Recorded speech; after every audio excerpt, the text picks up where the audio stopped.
గా నేర్చుకోవాలా? అప్టాక్స్ తో మా ఉచిత లైవ్ వెబినార్లలో చేరండి. ఆల్గో ట్రేడింగ్ కేవలం ₹10 బ్రోకరేజీ అందుబాటులో ఉంది. ఇప్పుడే అకౌంట్ ఓపెన్ చేయండి.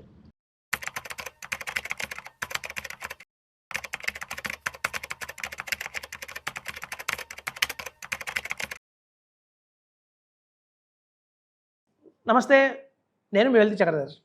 ఇవాళ చాలామంది చూడండి మమ్మల్ని అడిగే క్వశ్చన్ ఏంటంటే ఎస్ఐఎఫ్స్. సో ఎస్ఐఎఫ్స్లో మనం చేయొచ్చా, ఇంకా కొంచెం ఆగాల అనుకుంటున్నారండి. స్పెషలైజ్డ్ ఇన్వెస్ట్మెంట్ ఫండ్ని మిస్ కాకండి, ఎందుకంటే ఆల్రెడీ చాలా ఎస్ఐఎఫ్స్ మనకి మార్కెట్లో అందుబాటులో ఉన్నాయి. వాటి ఎన్ఐవిస్ చూస్తే అమాంతం ₹10 80 పైసా, ₹10 90 పైసా అలా వచ్చేసాయండి. ఆల్మోస్ట్ నియర్ బై ₹11 దాకా వచ్చేస్తున్నాయి అవన్నీ కూడా. అంటే ఎవరైతే 10 lakhs పెట్టారో వాళ్ళకి హార్డ్లీ 3-4 monthsలోనే 1 lakh దగ్గరలో ఉన్నారు. రీసెంట్గా ఒక పోర్ట్ఫోలియో చూసాం మా ఇన్వెస్టర్ది. ఎవరైతే 6 months బ్యాక్ ఇన్వెస్ట్ చేశారో ఆయనకి అమాంతం 80,000 అయితే ప్రాఫిట్ వచ్చేసింది అప్పుడే. అంటే చూడండి, 10 లక్షలకి ₹1,00,000 మనకి విత్ ఇన్ స్పాన్ ఆఫ్ 3-4-6 monthsలో వచ్చింది అంటే అది గుడ్ అని చెప్పొచ్చు. సో కాబట్టి ఎస్ఐఎఫ్స్ని ఇప్పుడు మిస్ కాకండి, ఎందుకంటే స్పెషల్ ఇన్వెస్ట్మెంట్ ఫండ్లో మనకి క్వాలిటీ స్టాక్స్ ఉంటాయండి. కేవలం 40 స్టాక్సే ఉంటాయి. అన్లైక్ మ్యూచువల్ ఫండ్స్లో లాగా మనకి 150 స్టాక్స్ అలా ఉండవు. సో కాబట్టి ఎప్పుడైతే క్వాలిటీ స్టాక్స్ వాళ్ళు తీసుకుంటుంటారో మనకి అలాగే రిటర్న్స్ కూడా బాగా వస్తున్నాయి అని చెప్తున్నాము. సో చూడండి, ట్యాక్సేషన్ పరంగా మనకి మ్యూచువల్ ఫండ్స్లో ఎలా ఉందో ఎస్ఐఎఫ్స్లో కూడా అలాగే ఉంది. చాలామంది ఇంకా వెయిట్ చేద్దాం అనుకుంటున్నారు. రేపు అమాంతం వాటి ఎన్ఐవి ₹20 ₹30 అయ్యేటప్పుడు మనం ఎంటర్ అయ్యే కన్నా ఇప్పుడు లో ఎన్ఐవిస్లోనే కనుక మనం ఎంటర్ అవుతుంటే కనుక మనం క్యాచ్ చేయొచ్చండి, ఆ రిటర్న్ క్యాచ్ చేసుకోవచ్చు అని చెప్తున్నాను. సో కాబట్టి 10 lakhs కనుక ఇన్వెస్ట్మెంట్ చేసి, మనందరికీ తెలుసు ఒక ఫార్ములా ఉంటుంది, అందరూ తెలిసిన ఫార్ములానే మ్యూచువల్ ఫండ్స్లో 15 into 15 is equal to 1 crore అంటారు. సో ఎప్పుడైతే 15,000 ఎస్ఐపి కనుక 15 years మనం ఇన్వెస్ట్మెంట్ చేసుకుంటూ వస్తే ఆ పోర్ట్ఫోలియో కనుక మనకి 15% రిటర్న్ ఇస్తే మనకి 1 crore వస్తుందని. కానీ ఇక్కడ ఎస్ఐఎఫ్లో కూడా అలాంటి ఫార్ములానే ఉందండి. ఇది 10 into 10 is equal to 1 crore అని చెప్తున్నారు. సో ఇక్కడ చూసారా, 10 గుర్తుంచుకోండి, అది 1 crore అవుతుంది. అంతే ముందు మీరు 10 lakhs ఇన్వెస్ట్మెంట్ చేయాలి. అలా 10 lakhs ఇన్వెస్ట్మెంట్ చేసిన తర్వాత మీరు ఎవ్రీ మంత్ ₹10,000 కనుక ఎస్ఐపి అందులోనే యాడ్ చేసుకుంటూ వస్తే అమాంతం అది కనుక మీకు 18% దాకా సిఏజిఆర్ కనుక మనకు వస్తుంది. కాబట్టి విత్ ఇన్ 10 years 6 monthsలోనే మనకి 1 crore వచ్చే అవకాశం ఉందండి. సో ఇక్కడ 10 lakhs ఎస్ఐపి 10 lakhs లంసంగా ఇన్వెస్ట్మెంట్ చేయాలి, ప్లస్ ₹10,000 ఎస్ఐపి వేయాలి. అలా కనుక 10 years 6 months కనుక మీరు కొనసాగిస్తే మీకు 1 crore వస్తుందండి. సో కాబట్టి 10 గుర్తుంచుకోండి. మనకి మ్యూచువల్ ఫండ్స్లో ఎలాగైతే 15 చెప్పాము, ఇక్కడ 10 అని చెప్తున్నాము. సో మీకు ఇక్కడ చూడండి, దీనివల్ల వచ్చే అధిక లాభం ఏంటి అంటే, మన పోర్ట్ఫోలియోలో ఎప్పుడైతే కనుక ఒక 10 lakhs పెట్టిన ఏదైతే ఎస్ఐఎఫ్ ఉందో అందులో కనుక అమాంతం 25 lakhs దాకా వచ్చేంత వరకు కొంత అమౌంట్ తీసి వేరే ఎస్ఐఎఫ్ కడమని చెప్తున్నాము. మనకి ఎస్ఐఎఫ్లో కూడా 2-3 వెరైటీస్ ఉన్నాయండి.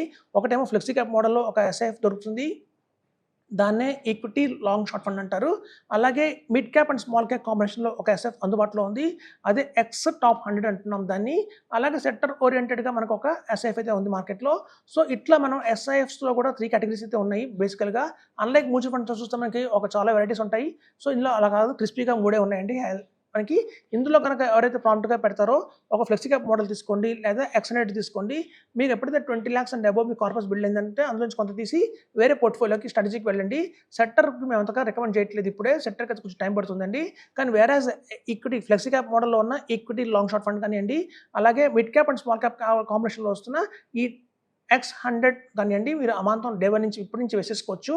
అందులో మనకు ఆల్రెడీ చూస్తే ఎవరైతే గత 30 yearsగా ఫండ్ హౌసెస్ రన్ చేస్తున్నారో, మ్యూచువల్ ఫండ్ హౌసెస్ రన్ చేస్తున్నారో, ఐసిఐసిఐ కానివ్వండి, అలాగే చూస్తే మనకి కోటక్ కానివ్వండి, అలాగే టాటా కానివ్వండి, అలాగే ఎడల్వైజ్, ఇన్వెస్కో, వీళ్ళే రన్ చేస్తున్నారండి ఎస్ఐఎఫ్స్, కొత్తగా వేరే వాళ్ళు కాదు. సో వాళ్ళకి అపారమైన ఎక్స్పీరియన్స్ అయితే ఉంది, గణనీయంగా మనం ప్రూవ్ చేశారు. అంతకుముందు మ్యూచువల్ ఫండ్స్ వాటి పర్ఫార్మెన్స్ ఎలా ఉందో, సో అలాగే మనకి ఇందులో కూడా పర్ఫార్మెన్స్ అయితే బాగానే కనిపిస్తుంది మాకు. ఆల్మోస్ట్ September వచ్చేస్తే 1 year అయిపోతుంది మనకి ఎస్ఐఎఫ్స్ మార్కెట్లోకి వచ్చి. సో ఇందులో మనం చూస్తే హైబ్రిడ్ కేటగిరీ ఏదైతే ఉందో ఎస్ఐఎఫ్స్, ఎవరైతే రెగ్యులర్ ఇన్కమ్ కావాలి అనుకుంటున్నారో వాళ్ళు మాత్రం ఎస్ఐఎఫ్స్ హైబ్రిడ్ స్కీమ్కి వెళ్ళండి. ఎవరైతే లాంగ్ టర్మ్ తీసుకుంటున్నారో, అంటే వెల్త్ అక్యుములేషన్ స్టేజ్లో ఉన్నారో, అంటే ఇవాళ మన దగ్గర ఉన్న వెల్త్ని అమాంతం 10 times పెంచాలి అనుకుంటున్నారో వాళ్ళు మాత్రం ఈక్విటీ ఎస్ఐఎఫ్స్ తీసుకోండి. సో మ్యూచువల్ ఫండ్స్లో మనకి కేవలం స్మాల్ క్యాప్, మిడ్ క్యాప్ మాత్రమే ఉంచుకోండి. చాలామంది పోర్ట్ఫోలియో చూసాం మేము. అన్లైక్ మనకి 2023-24 ఎవరైతే మార్కెట్లో కొత్తగా వచ్చారో వాళ్ళకి తెలియక చాలా బిజినెస్ సైకిల్ ఫండ్ అని, స్పెషల్ సిచ్యుయేషన్ ఫండ్ అని, ఇన్నోవేషన్ ఫండ్ అని చెప్పి అలా చాలా రకాల ఫండ్స్లో ఇన్వెస్ట్మెంట్ చేశారు. కొన్ని చూస్తే మనకు ఇండెక్స్ ఫండ్స్లో కూడా చాలా పెట్టారు వాళ్ళు, ఈటీఎఫ్స్లో చాలా ఇన్వెస్ట్మెంట్ చేశారు. సో అలాంటివన్నీ కూడా మీకు ఏదైతే నాన్ పర్ఫార్మింగ్ ఉన్నాయో మీ పోర్ట్ఫోలియోలో నాన్ పర్ఫార్మింగ్ ఉన్నాయి సార్, ఎప్పటి నుంచో చూస్తాం 3 years నుంచి 4 years నుంచి పెద్దగా ఏం గ్రోత్ లేదు దాంట్లో అనుకున్న ఫండ్స్ అన్నింటినీ కూడా మీరు ఎస్ఐఎఫ్స్కి మూవ్ చేసుకోండి. ఇది రైట్ టైం ఎస్ఐఎఫ్స్లో రావడానికి, ఎందుకంటే మార్కెట్ ఇప్పుడు కొంచెం స్టేబుల్ అవుతుంది. ఒక మంచి 2027-28 కల్లా కూడా మనం ఒక బుల్ రన్ చూసే అవకాశం ఉంది. సో ఇట్లాంటి టైంలో కనుక మనం ఎన్ఏవీస్ తక్కువలో ఉన్నాయి కాబట్టి 10 రూపీస్లో 10 రూపీస్ 50 పైసలు అవైలబిలిటీలో ఉన్నాయి కాబట్టి ఈ అమాంతం 20-25 రూపీస్ అయ్యే అవకాశం ఉంది. సో కాబట్టి ఇట్లాంటి టైంలో కనుక ఎవరైతే ఎస్ఎఫ్స్లో ఇన్వెస్ట్మెంట్ చేస్తారో వాళ్ళకి రిటర్న్స్ అయితే గ్యారంటీగా బాగా వస్తుందని చెప్తున్నాను. చూడండి, ఎస్ఎఫ్స్లో కూడా మనం 50 lakhs వచ్చేంత వరకు ఎస్ఎఫ్స్లో ఉండాలి. ఎప్పుడైతే అమాంతం మన పోర్ట్ఫోలియోలో 50 lakhs అండ్ 55 lakhs 60 lakhs వచ్చిందో పిఎంఎస్ కూడా షిఫ్ట్ అవ్వచ్చు. నెక్స్ట్ చాలామంది అనుకుంటారు సరే ఇలా షిఫ్ట్ అవుతున్నప్పుడు మనకి ఎగ్జిట్ లోడ్ పడుతుంది కదా, ట్యాక్స్ పడుతుంది కదా అనుకుంటారు.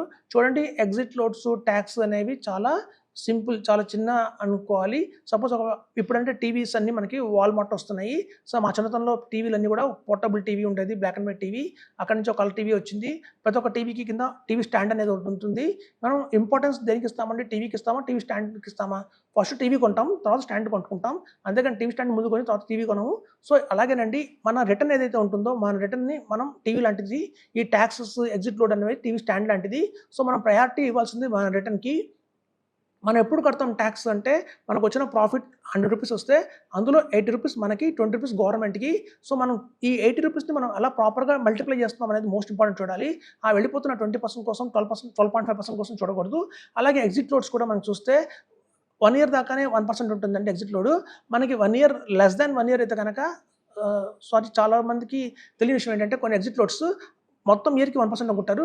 అలా కాదు, 6 months దాకానే 1%, 6 months నుంచి తర్వాత 0.5% ఉంటుంది exit load. So exit load తగ్గిపోతూ ఉంటాయి. కొన్ని కొత్తగా వస్తున్న మ్యూచువల్ ఫండ్స్లో అయితే 3 monthsకే వాళ్ళు పెట్టారు, తర్వాత ఎగ్జిట్ లోడ్ ఉంటుంది అంటున్నారు. సో ఇట్లా అన్నిటికీ ఒకటే ఎగ్జిట్ లోడ్ ఉండదండి, మారుతూ ఉంటుంది. సో కనుక మనం ఇన్వెస్ట్మెంట్ చేసి ఒకవేళ 1 year అయింది అంటే మాత్రం అన్నింటిలో కొన్ని ఫండ్స్కి మాత్రమే 1% ఎగ్జిట్ లోడ్ ఉంటుంది, కానీ కొన్నిటికి మాత్రం 0.5% ఉంటుంది. అది చూడండి, 1% ఆన్ 10 lakhs అనుకున్న, 1% ఆన్ 0.5% ఆన్ 10 lakhs అనుకున్న చిన్న అమౌంటే మనకు వచ్చే రిటర్న్స్ కంపేర్ చేస్తే ఎగ్జిట్ లోడ్స్ మనం పట్టించుకోకలేదు, ఇగ్నోర్ చేయొచ్చు. సో వీటిని భూతత్వంలో చూసి మనం కనుక బయటకు రాకుండా మ్యూచువల్ ఫండ్స్లోనే ఉంటే కనుక మనం రాబోయే రోజుల్లో 3% ఎక్స్ట్రా రిటర్న్ కోల్పోతున్న వాళ్ళు అవుతాము. దాన్ని కంపేర్ చేస్తే దగ్గర 20 yearsలో అలా కనుక లాంగ్ టర్మ్లో ఆన్ చేస్తే దగ్గర ఆ రిటర్నే మనకి 2 CR 3 CR దాకా ఉంది. మనం గతంలో ఒక ఎపిసోడ్ చేసాము. 1 crore కనుక మ్యూచువల్ ఫండ్స్లో పెడితే ఎంత వస్తుంది, అలాగే ఎస్ఎఫ్లో ఎంత పెడితే ఎంత వస్తుంది, పిఎంస్లో పెడితే ఎంత వస్తుంది చెప్పుకున్నాము ఆ రోజున. ఆ రోజు మనం చూస్తే మొత్తం 1 crore 20 years కనుక వెయిట్ చేస్తే మ్యూచువల్ ఫండ్స్ మనకు వచ్చేది 16 కోట్లే. వేరేస్ మనకి ఇక్కడ మనం చూస్తే ఇంకా 10 కోట్లు ఎక్స్ట్రా వచ్చింది ఎస్ఐఎఫ్లో. సో మనం ఎగ్జిట్ లోడ్స్ గురించి ఆలోచించుకుంటూ మనం మిస్ అయితే కనుక రిటర్న్ని ఓవర్ పీరియడ్ ఆఫ్ టైం ఒక లాంగ్ టర్మ్లో మనం నష్టపోయిన వాళ్ళే అవుతామని చెప్తున్నాను. సో కాబట్టి నిర్మోహమాటంగా ఎగ్జిట్ కొట్టండి, ఏం కాదు. నాన్ పర్ఫార్మింగ్ ఫండ్స్ ఉంచుకుంటే కన్నా వాటిని ఎగ్జిట్ అయిపోయి పర్ఫార్మింగ్ వాటికి మారటం వల్ల ఎటువంటి నష్టం లేదని చెప్తున్నాను. సో అదండి, కాంపౌండ్ ఇంట్రెస్ట్ పోతుందని కొంతమంది అంటున్నారు.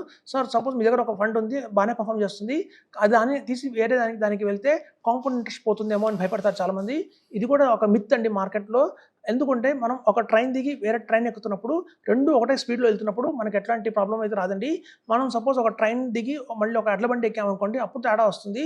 సో మనం కనుక ఒక ఈక్విటీలో ఉన్న మ్యూచువల్ ఫండ్స్ కానివ్వండి, అలాగే చూస్తే మనకి తీసుకుంటే ఎస్ఐఎఫ్ కానివ్వండి, పిఎంఎస్ కానివ్వండి, వీటి మధ్యలో స్విచ్ అవుతున్నందువల్ల మీకు కాంపౌండింగ్ ఇంట్రెస్ట్ అయితే ఏమి ఎఫెక్ట్ కాదు.